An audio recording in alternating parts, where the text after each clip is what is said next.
What's up, guys? This is Rise and welcome to another video. Today we are showcasing, I believe for the first time on the channel, Thunder Punch Chesnaught. And by the way, Happy New Year. First video of 2025. Welcome back to the channel. Hope everyone has a great start to your new year. And we have some battles from Here's Drewski, who has been a regular submission artist the past couple of seasons now on the channel, and a cool team featuring Talonflame, Chesnaught with Thunder Punch for the first time on the channel, and Morpeko. New year, new me. Just kidding. Same old Rise. And but new Thunder Punch Chesnaught for the first time on the channel. And we start things off here with Talonflame against Azumarill. Not the best lead. Gonna safe swap Morpeko. And if you do not have like some sort of mud slap user, Morpeko can be an absolute menace on the safe swap, or like you don't have a counter user. Look at this. Aura Wheel does nearly half health despite being resisted. And you are just going to put on so much pressure against this Superior. If they don't successfully shield Aura Wheels here, they are about to go bye-bye. So we're going to see Drewski go for the Aura Wheel heal on the charge attack priority. And this is going to put some serious pressure onto Serp. It does use a Protect Shield, but Drewski can very easily just use another Protect Shield here and go for another attack. The question is, do you bait to go for the double Psychic things? No, just going to go straight for the Aura Wheel. And it is a charge attack priority, so the opponent could shield if they want to make sure they maintain alignment, and that's what they're going to do. I think this is a smart play. This should be the Frenzy Plant since it's 6/6/5. Oh, but they actually aerialize. Okay, it still knocks out. Talonflame, though, going to get some energy here. And Drewski opting for the Flame Charge variant. We've kind of grown accustomed to Fly as opposed to Flame Charge. Or sorry, Brave Bird as opposed to Flame Charge. But Flame Charge still has a lot of merit, I think. Frenzy Plant, bang! Huge damage to Dugong. Will get off a Parting Icy Wind, but I think Chester might be able to hang on. It does. One Vine Whip's all it takes. You're one away from the Frenzy. And this will put it in a manageable range, I believe, for the Talonflame to close here. Assuming the Azumarill doesn't have Hydro Pump. Oh my gosh. Chesnaught might just get to another move. Could have got to the Frenzy Plant, but gonna settle for the Thunder Punch here. Thunder Punch nearly does enough. Nearly has a Fly. And the Azumarill, I doubt, has Hydro Pump, so the opponent's going to surrender there.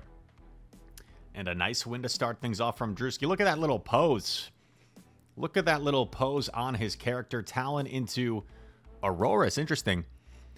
And also with the Flame Charge, you know, like I said, we've grown accustomed to Fly Brave Bird as the new standard moveset for Talon. But Flame Charge used to be the standard moveset, and also it gives you that ability to just ramp up where you're not you're not forced to debuff yourself to hit extra hard, and it gives you a little bit more coverage. And if you just invest 2 shields in a Talon with that Flame Charge, that's where it can be so menacing, especially if they don't have a fire resistance on their team. Gonna get the farm down here against Auroras. In comes Azu, and you are buffed.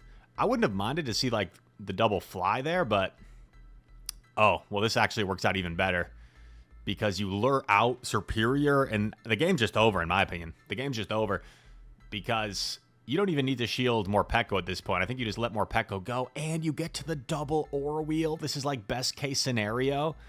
They are... oh, no, dude. Excuse me. Frog in my throat. Morpeko is just going to go down here, save a shield for Chesnaught. And we saw how well the Chesnaught took that Ice Beam before. So this just looks really comfortable. And even without Thunder Punch would have been fine there, but having Thunder Punch makes that like even nicer when you probably just need Thunder Punch plus Vine Whip damage, so you get there slightly quicker. 5 Vine Whips to every Thunder Punch. And there we go. Expert range with a pretty cool team. I think these are a little bit out of order, so my apologies on that. Editor Chris's apologies. Talonflame versus Wiggles. The Wigglemeister. Wiggle, wiggle, wiggle, and great lead. These Wigglytuff teams, dude, I keep seeing them. They are so weird. They make, like, no sense. I was running Sand Slash, and I kept seeing Wigglytuff stay in, and then it's, like, it's so awkward, because it's like, well, what if they have some sort of core breaker in back where I need to preserve my Sand Slash? But you don't want to shield your Sand Slash against a Wigglytuff. That just feels like the dumbest thing in the world. So, Drewski gonna stay in. Okay, Corsola. He can do another Incinerate and Throw if he wants. He is boosted right now. Man, that fly hits hard. Gonna actually save the energy. Go into Chesnaught here. Gonna have to take a Nightshade. Nightshade, a solid attack. Look at that damage. Ooh, okay, this is a little scary. I love this bait because it's very hard for Annihilate not to shield this. They almost have to shield. Unfortunately, you don't get there anyway, so this is still looking pretty bad, actually. What do you do here? I don't know if you even reach double fly, so do you just... Yeah, you just fly immediately and then pivot Morpeko? Morpeko's going to have to eat a lot of damage. Oh, okay. I don't think you live 3 counters, though. Yeah, so you have to take this.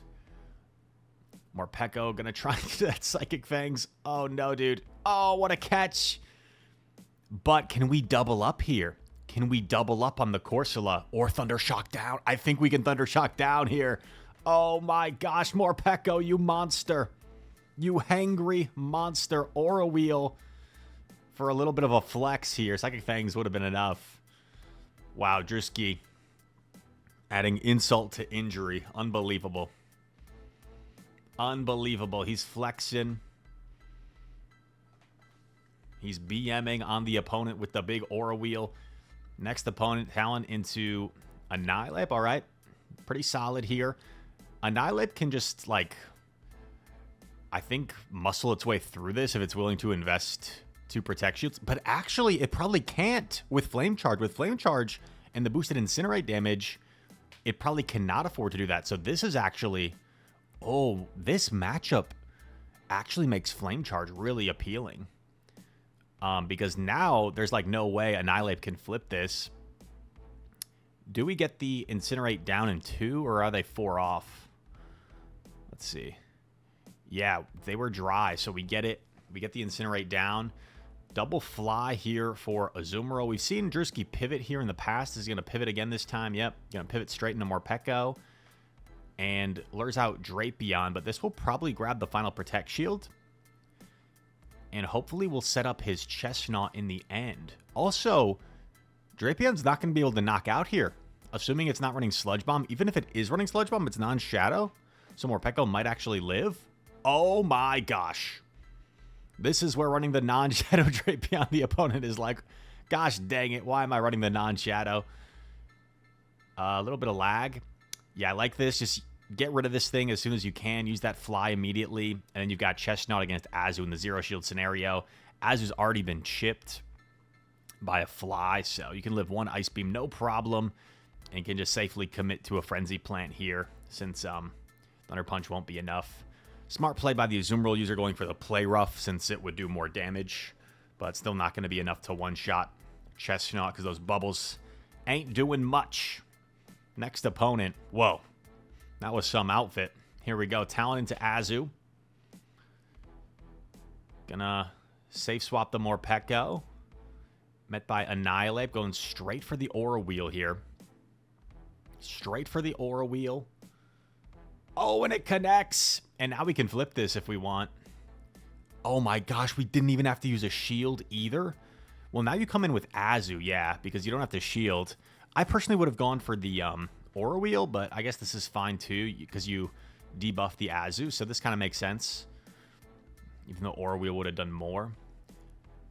Azu will be able to get off a charge attack here against Chester. Gonna put up a shield since you don't know what's in back. I don't mind this play. And it's Wiggles, okay. So, looks to be in a pretty good situation here. Wiggles is up a shield, sneaks in a charm, so I don't know if that could, like, pose any issues. Oh, but they let it go. Oh, this is actually really interesting. Oh, I don't know if I love that shield from Drewski. Because now what you leave yourself potentially vulnerable to is Azumarill over farming, but you already have the double fly, and I think Chester still has energy, right? So I think you're fine, because they're almost forced to shield. Like, they have to let this fly go. The opponent has to let this fly go. Okay.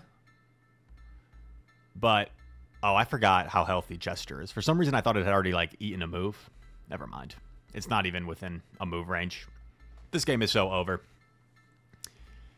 For some reason, I thought like it had already taken an Ice Beam, but I forgot we shielded the Ice Beam. GG.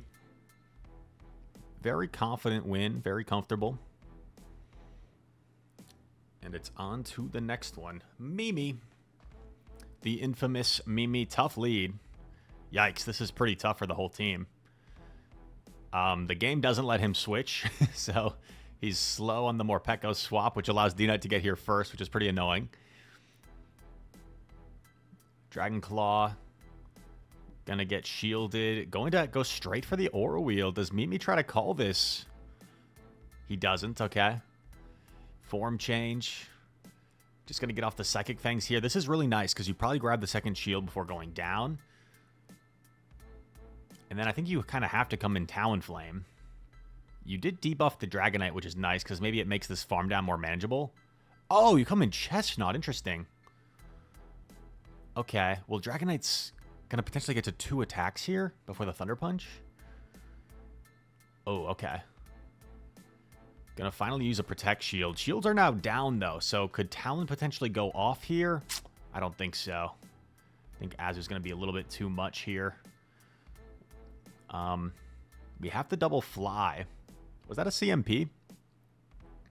It was. Wow, Mimi throwing on CMP, kind of bold.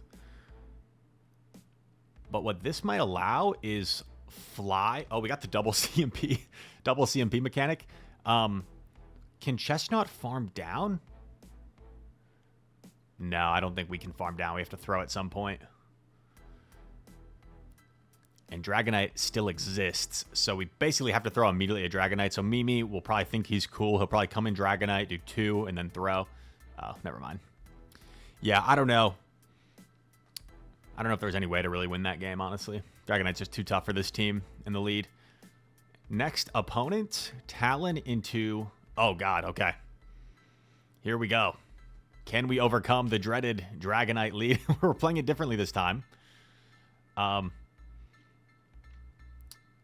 Maybe you Flame Charge? I wouldn't mind a Flame Charge here to boost the Incinerate damage. Oh, I don't like this, honestly, because, like, I feel like we're probably going to get to 2 moves no matter what. So I think the immediate Flame Charge kind of makes more sense. We do more Incinerate damage. But this is fine. I guess didn't want to take the chance that they were going to, like, not shield and then Dragonite lives anyway. But Flame Charge would still do a lot, even though it's resisted. Fly. Grabs both shields. Quick swap into Morpeko. Gets off the Psychic Fangs before Dragonite gets to the move. That's huge. Little Morpeko. Going to try and be a menace here. And they come in with Claude. So, once again, I don't love the Psychic Fangs decision here. Aura Wheel just does so much damage. But maybe we feel like Psychic Fangs with the debuff. Honestly, I think Aura Wheel is still the way to go. This looks pretty rough. Because Chesnaught is going to get sludged unless we can catch it somehow on Talon. That's a very difficult catch. Oh, but they give us a lifeline. They give us a lifeline. And this is such a dominant matchup for Chester. Maybe we can farm this all the way down after the Frenzy and come out with enough energy to get to double Frenzy against Claude, the opponent, with a bit... Oh, okay. This does put us really low. But we have so much energy. Do we reach double Frenzy before getting stung down? It's going to be really close. I think we need to live 2 more stings, is it? Or just 1 more? Just 1 more sting! Let's go, baby! Chesnaught. Unreal. Tough loss for the opponent, because if they had stayed in with Claude, I think they just win. Unless we pull off like a Talonflame catch. But, yeah, sometimes... You feel like you got to just blind swap. You don't want to give your opponent a head start with something. But in that situation, needed to be a little more patient, stay in. Okay, Drapion swap a little bit awkward for this team. But here's where Flame Charge, I'm telling you, is coming in handy. Because Drapion can definitely reach the triple Aqua Tail here with no Flame Charge. Let's see if it still gets the triple Aqua Tail with this Flame Charge ramp up. It looks like it still will. Looks like it still will get to the triple Aqua Tail. What if we had a instant Flame Charge, though? Then maybe the next Incinerate knocks out? Okay, I think that's what the opponent might have been expecting. So they actually let it go. We get off the fly here. This is looking kind of scary. I think you have to just stay. Unless you aggressively pivot Morpeko. But yeah, I think you just got to force the opponent to throw energy here. That was 4 Incinerates, right? So they don't quite have the second attack just yet. In comes Peko. This could be a Brave Bird, which would be pretty big damage. Boom, look at that. That's crazy damage. But this is where Thunder Punch is going to be the saving grace.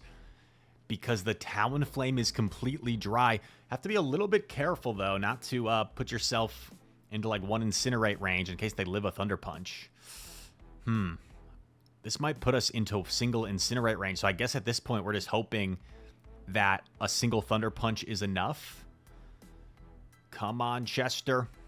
Come on, Chesnaught. I don't think this is enough. But will it put it maybe low enough where 2 Thunder Shocks knocks out? Oh, it does! It does! 1 Thunder Shock knocks out. And the tag team of Chesnaught and Morpeko with their electric damage takes out the Talonflame. Very nice. What a win.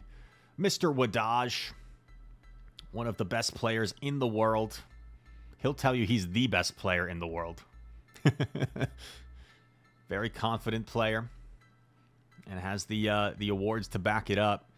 Diggersby versus Talon. Not the worst matchup for Diggersby. Can really hold its own here. Quick attacks add up. Scorching Sands only single resisted add up. And you just see how bulky it is. Takes that flame charge, no problem. Now going for the fly here. Wadaj might let this go, expecting another flame charge. No, he shields. Nice call. Probably going for a Scorching Sands here. Going to draw a Protect Shield from Drewski. And gets to another fly. This pacing is really nice with Flame Charge Fly. Still 3-2-2. Gonna hard pivot to not give Azu so much farm. Okay. Lures out Wiggles, but if they take this, if he takes this Aura Wheel, he's in trouble. He shields it. But here's the thing, Talon is not going to reach an attack, I don't think. So, I think Drewski might be kind of screwed here. Yeah. Because Wadaj is going to reach the Icy Wind before the Frenzy. You have to shield it. And after the Icy Wind, I don't think a Frenzy Plant is going to be quite enough. Oh, wait a sec. Oh, I thought he was going to wait out his switch timer to clear the debuff. I don't think this is quite enough, unfortunately. Hard pivot, but Wadaj is too quick to react. And a nice win there for Wadaj. Tough alignment. Here we go. Well, I guess the lead was fine, right? But the Wiggles in the back became a problem once Talonflame was gone. Amazing lead. Bibarel strikes. Bibarel swap. We would have preferred to go Chesnaught, I think. But maybe just a little bit of a quick reaction there. Morpeko. Going for the Aura Wheel. Oh, actually draws the Protect Shield from Bibs. Bibs going to throw immediately to not have to take a Psychic Fangs here. And does draw both Protect Shields from Peko. Now you can afford to just go immediately for the Psychic Fangs. I think it's low enough since you're boosted. And we'll get the Thunder Shock down here. Oh, man. In comes Wims. I mean, this boosted Aura Wheel is still going to hurt, even though it's resisted.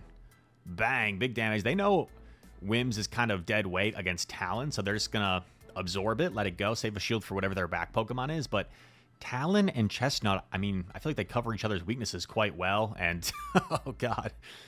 Yeah, yikes. Not a whole lot the opponent could have done there. If we had swapped the Chesnaught into the Bibarel, however, like that Whiscash would have been an epic problem. So Drewski knew something that I didn't and made a great call there if he was expecting like some sort of core breaker in the back. So that was a nice read if he made that read, or if it was more of a misswap and it just kind of worked out. Sometimes that happens too. Anyway, hopefully you guys enjoyed this video. Hope you have a great start to your new year. If you enjoyed, leave a like, comment down below. All comments are appreciated. Subscribe to the channel if you're new around here. And all of that said, thanks so much for watching. Hope to see you in the next one. Peace.